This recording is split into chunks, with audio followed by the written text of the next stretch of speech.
All right, so it is Tuesday, October 20th, as I look at my calendar as usual.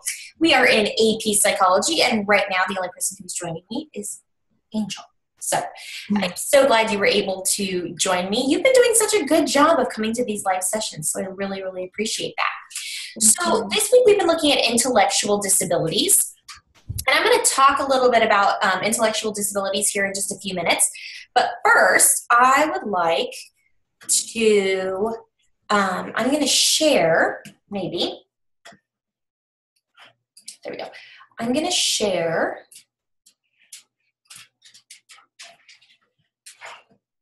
my screen so we can take a look at what we have going on this week. And Angel, since you're the only one here, I can kind of customize this for you. Have you started working on any of this week's assignments or anything? Oh, you're muted. Yeah.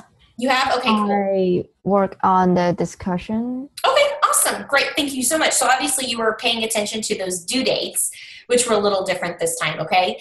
So yeah, I had an introductory video for you, a couple crash courses to take a look at. The sunk costs poll is what you're referring to with the discussion. You were looking at two scenarios, and I have asked students to complete the poll by 11:59 p.m. tomorrow night. That's Wednesday, October 21st. Then you're going to explain your answers in a new discussion post by Thursday night. And then I would like for you to respond to at least two other people by Sunday night. So I'm kind of breaking it up a little bit because I think there are a lot of people who are maybe perhaps waiting until the last minute to do assignments.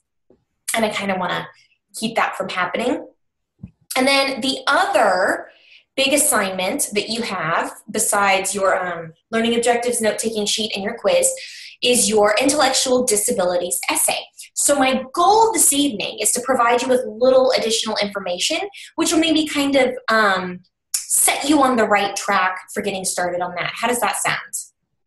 Good. Okay, awesome. Okay, so any questions about what's due this week or when it's due? I have asked that the learning objectives note-taking sheet, I have asked that you try to have that turned in by tomorrow night, just so that it kind of breaks up the due dates for you. But if you don't get it done tomorrow night, that's okay. I understand. But yeah, I've assigned that for tomorrow night, and then the quiz and the paper are both due Sunday. Okay. What about the check-in session? Oh, the check-in session, yes. So I have that scheduled for Thursday. Now, that's one of those things where if you can make it, that's awesome. If you can't make it, that's okay as well. Now, Angel, are you at Barstow? Yeah. Okay, so I believe, has Mrs. Sievers talked to you about this at all? Who? Mrs. Sievers or Ms. Hofstra. So the idea is that you guys have a break in the middle of, in your late morning.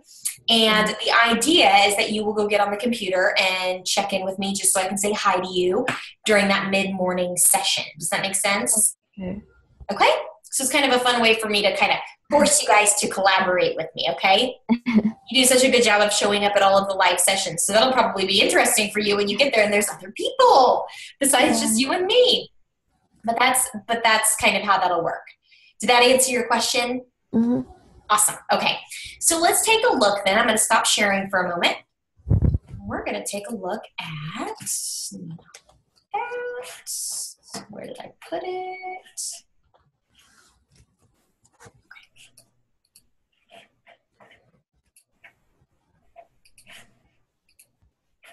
All right, so we're going to take a look at intellectual disabilities. And I'm going to go ahead and kind of leave this where it is instead of playing it so that you can kind of, because I have some notes that you might want to see down towards the bottom of the screen where I like to keep my notes and stuff like that. So you might want to see that as well. So when we talk about intellectual disabilities, again, we talked about this a lot in psychology about how we always kind of think we know what something means in psychology until we start talking about it, and then it dawns on us that we maybe don't know as much about it as we thought we did. So intellectual developmental disorder. Intellectual development disorder was formally known, so in the past it was known as either mental retardation or developmentally delayed. Now, You may hear people still use terms like mental retardation or developmentally delayed. However, those are not part of what we would call our common nomenclature anymore. It's more politically correct to refer to individuals who have developmental disorders as intellectual development disorder, okay, instead of mental retardation or developmentally delayed. Okay, it's just kind of becoming more common. And it's a neurodevelopmental disorder defined by 3 different things, okay? So a person must exhibit deficits in mental abilities, okay? Their adaptive behavior must be severely below a level appropriate for a person's age. So when you are 5 years old and you're given a situation, we expect for you to react in a certain way. When you're 10 years old and you're given that exact same situation, we expect you to behave differently at that age than you would have when you were 5. So when we talk about a person's adaptive behavior being severely below the level appropriate for a person's age, we're talking about perhaps a 12-year-old whose adaptive behavior is that of, say, a 3-year-old. Does that make sense? So we're talking about a person not being able to react at their age level, okay? And the limitations must begin in the developmental period. So when we talk about people developing, we're talking about the early years, okay, the formative years. So we're not talking about necessarily a 18-year-old who suddenly has problems remembering things, okay? That's going to fall into a different category. And it's estimated by the American Psychological Association that this occurs in about 1% of the American population. So about 1%, and if you think about it, it's fairly small, but then when you think about how many people there are in the United States, it's kind of large, right? Hello, Francis. Welcome. So we're talking about intellectual disabilities right now. And I'm going to go ahead and I'm going to make sure that you're both muted just so that we don't have any of like the feedback or anything like that on the recording, okay? So to kind of summarize, Angela and I were discussing the fact that in order for someone to be diagnosed as having a neurodevelopmental disorder, they have to qualify in 3 different areas. They have to exhibit deficits in their mental abilities. Their adaptive behavior has to be severely below a level that's appropriate for their age. And the limitations that they're experiencing must begin in developmental period, so during those formative years. So as I was telling Angel, this isn't like an 18-year-old or a 17-year-old who suddenly starts forgetting things. That's going to fall into a different category, okay? And that the American Psychological Association believes that there are about 1%, about 1% of the U.S. population falls into a category of having an intellectual development disorder, which I said that 1% seems so small, but when you think about how big our population is, 1% can kind of seem larger than that, okay? And when we talk about adaptive behaviors, you'll kind of see my notes below, and that's why I've left them there. We're referring to the skills that allow you to live independently, okay? So such as being able to work at a job, communicate well with others, or performing personal grooming responsibilities, okay? If you cannot do those at the age that you're expected to do them, then you will fall into a category of having an intellectual developmental disorder. So how are intellectual disabilities diagnosed? Well, previously, IQ tests were used to determine the diagnosis of, remember, it used to be called mental retardation, and the level of severity. So not only would they use the IQ test to say, okay, yes, this person is mentally retarded, but then they also use the test to determine how severe that mental retardation is. Now, we don't use that term anymore, so we're talking more about intellectual disabilities now. But in the past, IQ tests were used to determine this. Nowadays, a diagnosis is based on deficits in different things, like intellectual functioning, which is determined by standardized tests of intelligence, and clinical assessment. So not only going by, say, an IQ test, but also going by you're being observed by a professional, okay, which impacts adaptive functioning across 3 different domains. So when you're being observed by a professional, they're looking at how you behave with regards to a conceptual framework, social framework, and a practical framework.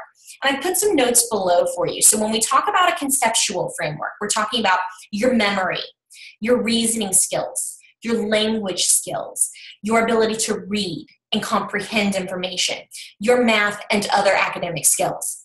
From a social point of view, we're looking at a person's empathy. Are they empathetic? Their social judgment. How good is their social judgment? How well do they interpersonally communicate? Any other skills that might impact the ability to maintain friendships, okay? And then practical. We're looking at self-management skills that affect personal care. Can you take care of yourself? Can you carry out job responsibilities? Can you perform at school? Can you manage money? Other areas of your life will be looked at as well, okay? So no longer do we simply look at an IQ test and say, yes, this person has an intellectual disability. No, that's just one piece of the puzzle, okay? So one piece of the puzzle is the IQ test. Another piece are those clinical assessments, being looked at by a person, okay? Being observed, okay? Not just observed once, over many, many instances. So we ask ourselves then, what can actually cause an intellectual disability? Well, there are a few things. An unhealthy living condition can affect brain development. So unhealthy living conditions might include lead poisoning. You will hear about children living in very old houses maybe eating paint chips because babies tend to put a lot of things in their mouth, or exposure to mercury or other toxicants. You know, if let's say a young child is living in a house where something such as meth is being produced, that's going to affect their development as well. Poverty, not having access to the resources that people with money, per se, would have resources to. If you're living with two adults who are educated, your verbal skills are going to be completely different than if you are living with someone who plants you in front of the TV all the time and never talks to you, okay? Biology, Down syndrome, Fragile X syndrome, fetal alcohol syndrome. So those are all things that happen in the womb, okay, before birth. Lack of oxygen at birth, okay? So if you're born and you don't have oxygen right away, that can impact your brain as well. And then damage to the fetus in the womb, such as disease, infection, and drug use. Okay, but when we talk about poverty, we're talking about things like malnutrition, lack of adequate health care, lack of mental stimulation through cultural or educational experiences, just not having that exposure to things that other children might be exposed to. So intellectual disabilities affect a person's intellectual capabilities and adaptive behaviors. And this is really important. What we need to remember is that even though intellectual disabilities affect a person's intellectual capabilities and their adaptive behaviors, they are still responsive to love and affection just like anybody else, okay? Because when we think of us as human beings, intelligence is only one characteristic that makes us who we are, okay? So there's other things: warmth, friendliness, caring, compassion. All of those count for a great deal and should never be underestimated, okay? They shouldn't be underrated at all, okay? So just because a person isn't functioning with as much intellectual ability as you may be functioning with, that does not mean that they are not functioning as high as you when it comes to their ability to be friendly, caring, and compassionate, okay? Those areas remain largely unaffected. So to kind of give you an idea of what this looks like, because I think sometimes we think in our heads we have an idea of what intellectual disabilities look like, but we really don't. So this is just one perspective of intellectual disabilities. So I'm going to share this with you. It's not super long. Feel free to take notes while you are watching this. Just one moment.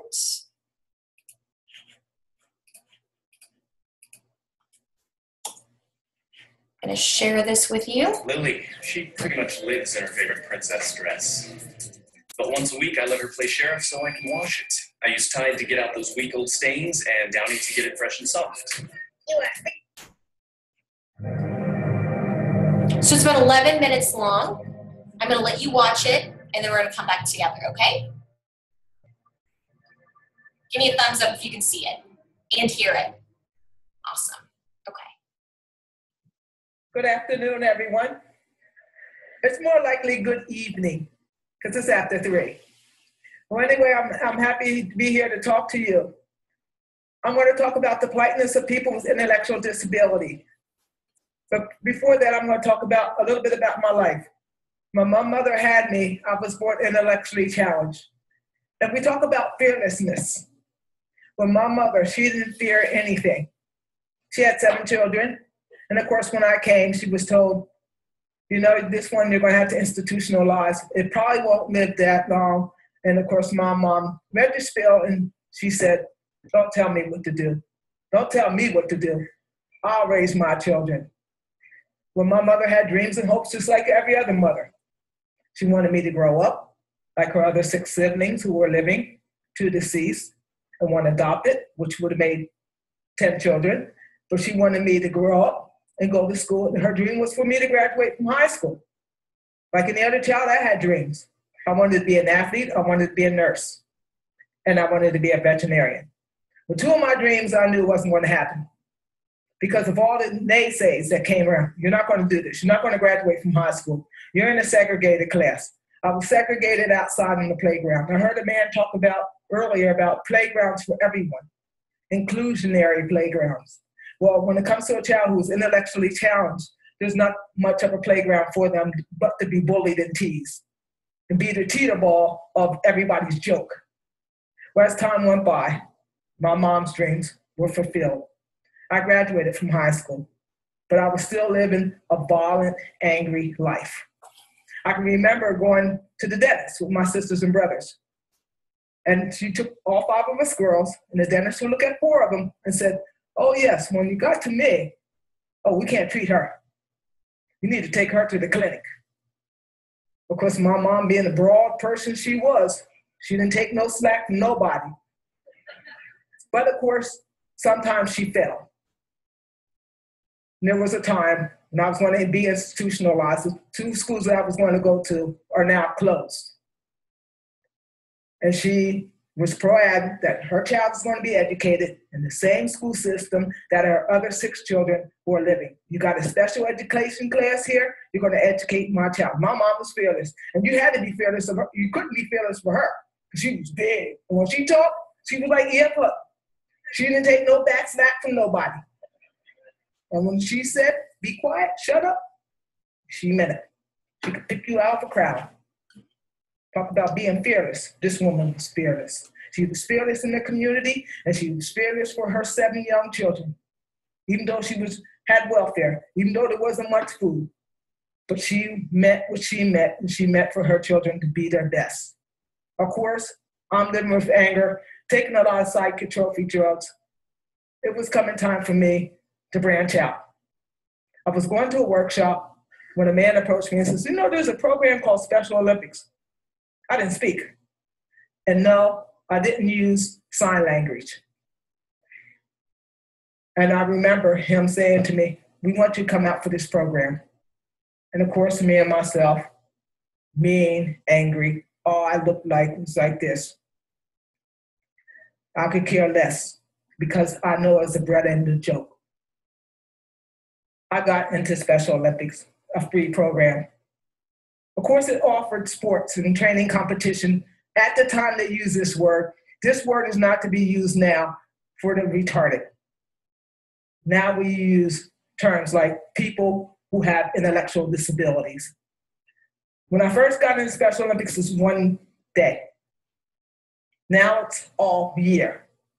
180 countries. It's providing more than sport. It's providing something that I was denied, healthcare. Just a month ago, I was up at the Clinton Global Initiative to speak about people being denied healthcare who have intellectual disability. Of course, people come to the platform with about people how they're treated. There's not enough food, clean water. You know the logistics of what people came, but for the first time, somebody with an intellectual disability was able to get up and speak to the world about people who have the needs and the disparity of healthcare for people with intellectual disability. Wise up, folks. It's happening here in the US of A, that people are still being denied. And when I think about being fearless, today, when I get out there and fight, I'm fearless. I didn't think I was able to get back. I was told that what I wasn't going to be. There was supposed to be a gentleman here today, Mr. Tim Shriver, was supposed to speak on fearlessness, and he says, I'm not the person to speak. Loretta, you are.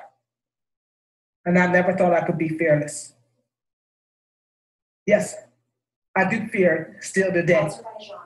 I do fear the future, because I know right in this country, healthcare for the regular population, how we are challenging to get decent healthcare. So yes, I am growing older, and I do have fears just like everyone else about how I'm going to be treated and how people with intellectual disabilities around this country and around the world is going to be treated. Because if we don't have good healthcare, we have nothing. You can have all you want in this world. You can have the best of food, but if you don't have good health and care for yourself, you don't have humanity. And now when I look at Special Olympics, I always think back, why would somebody like Miss Eunice Kennedy Shriver, who came from a prominent family, think about somebody who was intellectually challenged? Yes, she had a sister that was intellectually challenged, but she went beyond that in 1968 when she knocked on the gates. And she says, you know what? I'm going to take my chance. In 1962, she had a camp in the yard. Society told her, no, those people don't belong. People like me belonged in institutions, warehouse, for a crime we didn't commit, basically prison. And here was a woman who stood out. And I always wanted to ask her. We were great, great friends. And I never got to ask her this question. Eunice, did you ever fear of what people would think of you doing something for a population of people who are not supposed to be thought of? I wished I would have had the chance to ask that question to her, and I didn't. I had to rely on faith.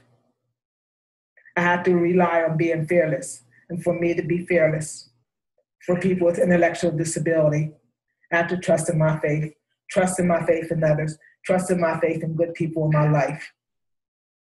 And yes, when I think about Mrs. Shriver, she took a chance and she wasn't afraid. She wasn't afraid to be fearless no matter what stepped in front of her. And that's the way I feel today. I'm not afraid to be fearless, whether it's going up against the President of the United States or talking to Congress or talking to Senate. People ask me all the time, Rita, aren't you afraid of that? I said, no. No, I guess this is the job God gave me to do. When I look back on my life, I was supposed to be feared.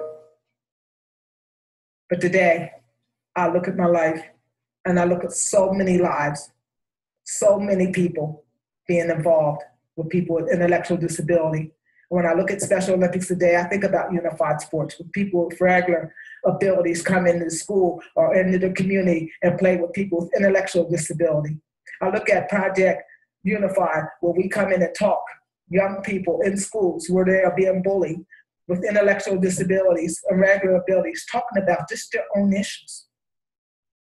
Last January, I heard a principal with tears talking to me. He said, Loretta, since we started Project Unified, where our regular students come in and talk to the students with special needs, we had one girl that wouldn't come to school anymore.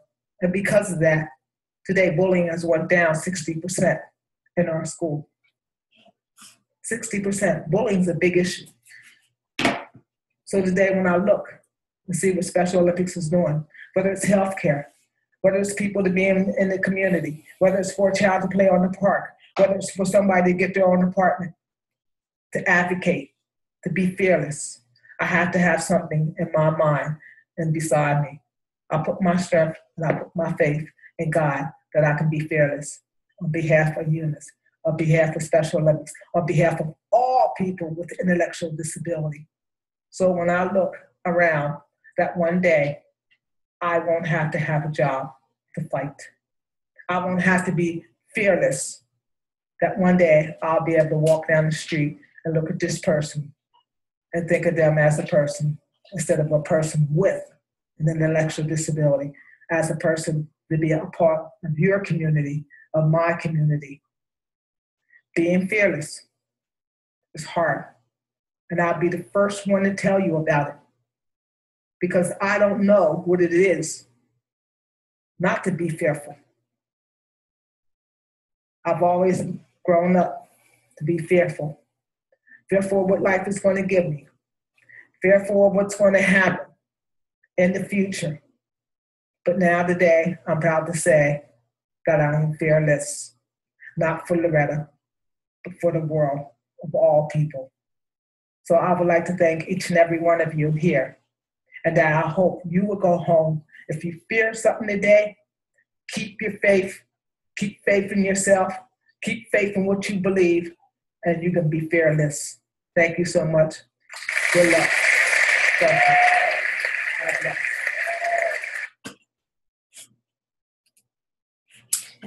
All right. So the reason I like to show her is because I feel like it just gives a different face to persons with intellectual disabilities. Was there anything interesting that you thought stood out to you, either Francis or Angel?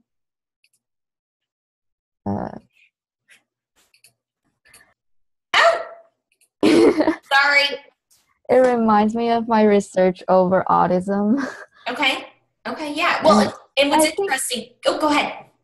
And I think some types of autism also fall into the category of intellectual disabilities. Mm-hmm.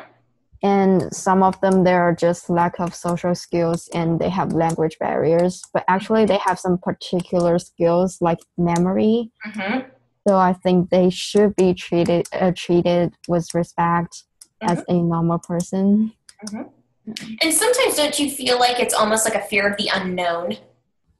Like we're fearful when we don't understand how a person thinks or why they're behaving the way that they're behaving, right?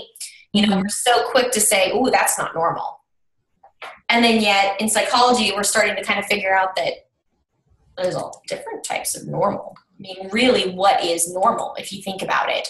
And the reason I really wanted to show this to you is because it's going to kind of set the stage then for what you're going to do with your intellectual disabilities essay. Because the website I'm going to have you actually go to is I'm like scrolling so that I did, is the Special Olympics website where you'll be able to go and look at a list of different intellectual disabilities.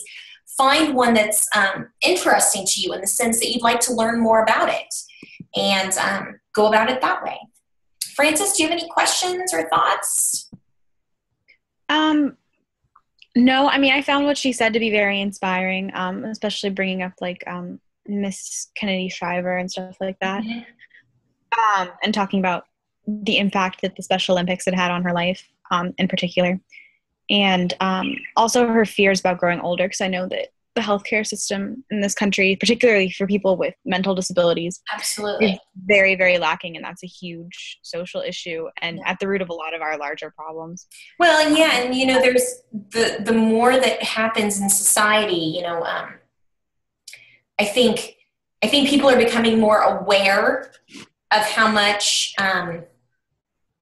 mental ability, mental stability, intellectual disabilities, and not to put intellectual disabilities in the same category with like people when we talk about people with mental diseases. But it's the same thing in the sense that we talk about the funding not being there. And you bring up an interesting point, Francis, because we talk more and more every time that there's a new shooting. You seem to get people you're either on one side or the other. You have people who think that we need stricter gun control, and you have other people who think that it's a mental health crisis, you know, in the sense that there isn't the funding there to help people who have, and we'll talk about mental disease and things like that later on in this course, but I say later on as if it's so far away, but, you know, it's already almost the end of October. But you bring up a really good point in the sense that, you know, we talk about the funding is just not there to help those individuals. and you wonder how many of society's problems, so-called problems, could be avoided by properly funding that area of healthcare. So you bring up a very interesting point. Very interesting. And my hope is, as you're looking at, I think sometimes we find ourselves getting locked in, if we think of mental disabilities, we think of, we might think of Down syndrome. And that's the one thing, and it's no one's fault, but sometimes that's the one that pops into your head immediately when you think about mental disabilities. But when you look at the Special Olympics website, you're going to see so many other intellectual disabilities that are actually out there. And it's really interesting because I like the fact that the Special Olympics website actually talks about successes that people experience. And it does a really good job of talking about symptoms and causes and things like that. So my hope is that you'll find that very interesting. Now, Frances, are you down at Miami Country Day School? Yeah. Okay. Yeah. So, me and Alex Buson. Okay, so you're probably going to be in class on Thursday when I have my little check-in, which is totally fine. I'm so glad you were able to make it to this live session. That's great. I had asked Angel, at the beginning of class, if she had any questions about anything that was going on this week. Do you have any questions about anything that's going on this week before I let you guys kind of move on? I know you had sent me, Angel had sent me an email, you had sent me an email as well. So I'm going to catch up on all of that tomorrow and update some grades and stuff. Okay. I don't think I sent you an email, but Sure. The only question I would... Video notes. Oh, yeah. Yes. The only question I had was about why the deadlines had been changed for everything. Just because, I take online classes because I have a really busy schedule. I don't know if you noticed I was eating earlier because I got home literally 20 minutes before this started. And I liked the flexibility of the past deadline. That's totally fine. The only deadline I would ask for you to maybe be more cognizant of would be the one that has to do with the discussions. I've added the others more from a psychological standpoint, if you want to think about it, because I think I was having a lot of students who were waiting until Sunday to do all of their work. So the class discussions weren't really good because a lot of people hadn't done theirs yet. And I was getting some work that I was getting people who were stressed out, were like, Mrs. Nelson, can I have 24 more hours to finish up? This took longer than I thought. So Frances, if you're someone who is getting your work done by Sunday, you're not really what I'm worrying about. Okay? I'm not going to necessarily, I'm not going to be taking points off of your work. The only deadline I would ask for you to follow would be the one for the discussions. There's the word I was looking for the discussions. That way we're kind of getting the most out of that. But if, for example, you can't have you're not going to have the learning objective study guide done by tomorrow, turn it in by Sunday. Okay, so there's still that flexibility, but for those who kind of need the deadlines along the way, they're there for them. It's all about psychology, let me tell you.